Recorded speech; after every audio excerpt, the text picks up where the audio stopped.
Si desea comunicarse con nosotros, puede hacerlo al teléfono 6628-1100 o al 6628-1110. Los investigadores médicos, al pendiente de su salud.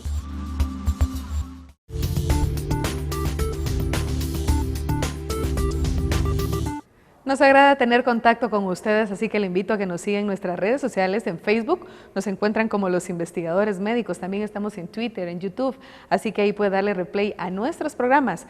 Les recuerdo, estamos conversando sobre cáncer, innovación y nuevas alternativas, así que continuamos con más junto al doctor Jacobo Aguilar. El saber que estas condiciones tienen un incremento no debe de alguna manera hacer que tengamos una respuesta de falsa alarma. Debe de hacernos tener conciencia de que hay algo más por hacer. Como platicamos, Invergem está montando toda una condición para hacer estudios genéticos que nos den tempranamente lo que es toda esta expectativa. Y nosotros en innovación biomolecular estamos igualmente trabajando, incluso ya en propuestas de, al hacer detección temprana, también tratamiento temprano. Vamos a hacer un remarcaje de la parte estadística y de números que hay en Guatemala de estas entidades. Doctor Berganza, cuéntanos un poco más enfáticamente qué ocurre con este tipo de cánceres en Guatemala. Bueno, si nos ponemos a pensar que el año pasado el Instituto Nacional de Cancerología vio 2.600 pacientes y de esos el 10% fueron cáncer de cérvix, nos hace pensar que es un porcentaje importante y una enfermedad que realmente sí está afectando a la población guatemalteca y en especial a nuestras mujeres, ¿verdad? Al hablar del cáncer de seno estamos hablando más o menos de un 4% de todas las consultas que llegaron al INCAN, ¿verdad? Lo que también representa ya para salud pública un gasto enorme porque no es lo mismo prevenir que tratar. Entonces, para eso nos sirve básicamente las estadísticas, ¿verdad? El 1% en cáncer de ovario, ¿verdad? Que es lo que más o menos se está manejando a nivel nacional. Y la importancia de conocer estas estadísticas es para que nosotros como médicos sepamos a qué tipo de enfermedades nos estamos enfrentando en nuestro país. Sobre todo nosotros que estamos manejando la parte ginecológica, o sea, vemos a las mujeres, es importante saber que estos tres tipos de cáncer pues son bastante frecuentes en la población femenina. Entonces tenemos que enfocarnos ya no tanto al tratamiento, sino buscar la forma de prevenir, que sería lo adecuado, ¿verdad? Toda prevención primaria es vital, ¿verdad? ¿Qué ocurre específicamente en el cáncer de cérvix? ¿Qué lo propicia? ¿Qué lo facilita? ¿Qué es lo que lo antecede? Bueno, el 70% del cáncer de cérvix está provocado por un virus que se llama el virus del papiloma humano. Repítenos el porcentaje. 70%. 70%. ¿Verdad? Que está provocado por por una variante del virus, ¿verdad? Que es el 16 y el 18, si no estoy mal, que son los dos más frecuentes, ¿verdad? Eso maneja el 70% del cáncer. O sea, una persona que tiene este virus en su serotipo 16-18 tiene hasta 70% de posibilidades de desarrollar cáncer de cérvix. ¿Cómo se contrae el virus del papiloma humano? ¿Qué hay alrededor de eso? Sé que hay ahora vacunas y una serie de cosas, pero cuéntanos un poco más. Bueno, en el mercado existe una vacuna, ¿verdad? Bueno, si no estoy mal, creo que hay dos vacunas, pero las cuales están enfocadas a cubrir los dos serotipos que en determinado momento son los que causan más problemas, ¿verdad? Que fueron los que mencionamos anteriormente.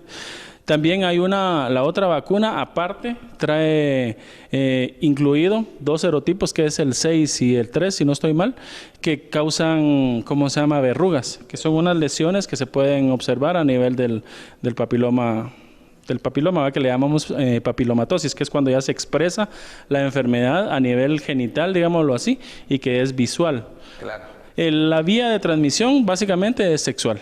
¿Verdad? Es una vía de transmisión sexual y desgraciadamente por el comportamiento que hoy por hoy nuestra sociedad está teniendo, estamos viendo que antes podíamos hablar de mujeres que padecían de cáncer de cervix, pues entre los 40 y 50 años. Hoy estamos viendo estadísticas de mujeres que alrededor de 16 años ya están padeciendo. Si nos ponemos a pensar que más o menos la evolución de la enfermedad es de 10 años para que llegue a, expresarse como un cáncer, estamos diciendo que nuestras mujeres están empezando a tener relaciones sexuales muy tempranamente, ¿verdad? Están empezando a exponerse. ¿Qué otros factores de riesgo hay para poder desarrollar cáncer de cervix? El principal es la parte sexual. Hay algunos estudios que relacionan el tabaco, ¿verdad?, en muy bajo porcentaje. ¿Cómo lo han hecho? Al estudiar pues, células del cervix, han encontrado ciertas sustancias que se incluyen en el tabaco y en determinado momento pues eso nos hace pensar que eso podría ser un predisponente a padecer también cáncer de cervix.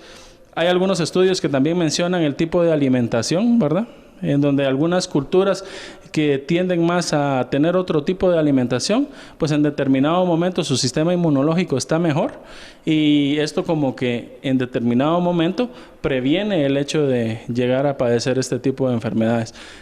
Lamentablemente el VPH, o sea, el virus del papiloma humano, es un virus que tiene un comportamiento que hoy por hoy, si bien es cierto, la ciencia ha logrado descubrir mucho sobre ello, hay ciertos aspectos que todavía desconocemos, como pacientes que en determinado momento pues lo tienen y no llegan a desarrollar el cáncer y que en determinado momento pues no sabemos por qué. Muy parecido a lo que pasa en el VIH, ¿verdad?, en el SIDA, que hay personas portadoras, pero en determinado momento no desarrollan la enfermedad, sobre todo si mantienen una condición de alguna manera, digamos, naturalmente saludable. Exacto. Interesante esta parte del papiloma y su relación con el cáncer de cervix, ¿verdad? Y de ahí que parte de lo que vamos a utilizar en el programa, Juan Carlos, está relacionado con este aspecto más adelante. ¿Qué más hay en relación a esto o quieres agregar tú algo? Es interesante porque el virus del papiloma humano hay diferentes tipos, hay más de 100 tipos, ¿verdad? Y lo que mencionaba el doctor es muy interesante porque estos virus 16 y 18 atacan una fracción que se llama P53, que se encuentra a nivel de la... Volvemos a los genes, ¿verdad? Y este gen es un gen que induce a la célula que se muera cuando hay un daño a nivel del ADN del celular. Entonces, entender esto es importante y volvemos a lo mismo, ¿verdad? El P53 hace que, si está bien o no ha mutado, prácticamente hace que si la célula está mal, la detecta y se muere automáticamente de una forma controlada, ¿verdad? Pero la fracción de la proteína que daña esta fracción del gen hace que la célula no muera. Y entonces aquí empieza el desarrollo, ¿verdad? Definitivamente hay unas vías moleculares que hacen lo que decimos, ¿verdad? El paciente tiene el virus y no desarrolla la enfermedad, o aclara el virus, o tiene la lesión y la regresa. Entonces hay factores inmunológicos, biomoleculares que nosotros epigenéticos que están incidiendo, pero obviamente al anular el P53, entonces inhibe la parte que tiene que ver con la inducción a que la célula cese de su vida y empieza una proliferación desmedida y todo el desarrollo del cáncer. Y es por eso que nosotros vemos poblaciones que por ejemplo ahora vemos mujeres jóvenes con cáncer temprano y lo vemos en mama, lo vemos en cervix, lo vemos en ovario. Y probablemente hay factores nutricionales, hay factores que nosotros vemos que, por ejemplo, noxas, lo que es las hormonas o algo, que está haciendo que esto se ve más temprano. Entonces, nosotros no terminamos con las enfermedades infectocontagiosas y el cáncer nos está arrasando como si fuera un tsunami, ¿verdad? Sí, es importante el manejo estadístico porque no estamos lejos de que alguien más engrose esa fila, ese listado tan grande de gente que empieza a padecer cáncer. Y nuestra propuesta es precisamente eso. Hemos mencionado en programas anteriores que en medicina hay una determinación que se llama prevención primaria, secundaria y terciaria. Primario debiera de ser que la enfermedad no dé, ¿verdad? Que no se establezca. Secundario es cuando la enfermedad empieza y uno debiera detectarla tempranamente y erradicarla. Y ya terciario es ver cuando la enfermedad pues obviamente ya está instalada y hay medidas por hacer para mejorar la calidad de vida y evitar que hayan complicaciones resultado de esto. En cáncer de seno, específicamente sé que vamos a ahondar un poco más en BRCA1 y BRCA2, esto que hemos venido platicando. Pero también en los cánceres sigue siendo prevalente el hecho de si una mujer tiene menstruación muy temprana, si aparece la menarquia tempranamente. Hay algunos datos más alrededor de eso. Eso es interesante porque al final el factor aquí es exposición prolongada a lo que se dice ser la hormona, ¿verdad? Entre más temprano y más tarde desarrolla la menopausia, quiere decir que estuvo más expuesta a las hormonas, en este caso cáncer de mama, ¿verdad? Lo que en realidad nosotros no sabemos es por qué las mujeres están desarrollando cáncer más temprano. Y ya no da tiempo a lo que llamamos la detección temprana por mamografía o lo que es el autoexamen de la mama. Entonces al final nosotros nos estamos quedando en una ventana donde no podemos hacer mucho por detección, ¿verdad? Entonces tenemos que pasar a prevención, ¿verdad? Claro, porque no hay una cultura que haga que las personas lleguen, sobre todo del lado femenino, muy tempranamente a consulta, y hay que divulgar más conocimientos acerca de esto. Importantísimo, como vemos en cada programa, la información que el especialista nos trae. Específicamente ahora vamos a hablar de lo que es cáncer de seno, cáncer de ovarios y esta infestación que hay por virus del papiloma humano, qué hacer alrededor, qué es lo que genéticamente también se está proponiendo para detección temprana, así que continúe con nosotros. Datos importantes. En 2015, el INCAN atendió a 2.600 pacientes. De este número, el 10% fue tratado por cáncer de cérvix. El 70% del cáncer del cérvix es provocado por el virus del papiloma humano. Este virus se contagia por vía sexual y hay más de 100 tipos. Para combatir el virus del papiloma humano existen 2 vacunas y va a depender del tipo de virus que se tenga en el cuerpo. Anteriormente, las estadísticas indicaban que las mujeres podían presentar el VPH entre los 40 y 50 años. En la actualidad, se han detectado casos en mujeres de 16 años. Se ha detectado en algunos casos que el fumar y una mala dieta pueden provocar el VPH.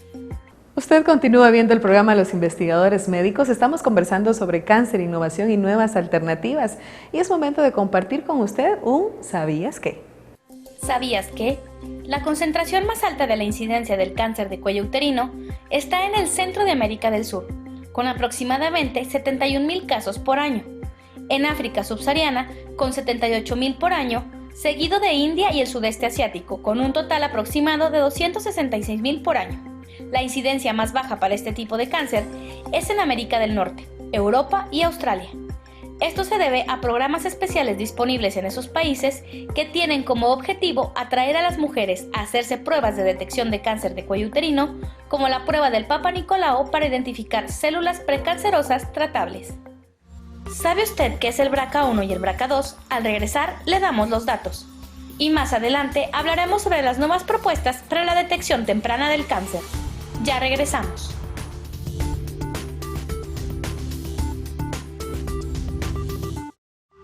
Si desea comunicarse con nosotros, puede hacerlo al teléfono 6628-1100 o al 6628-1110. Los investigadores médicos, al pendiente de su salud.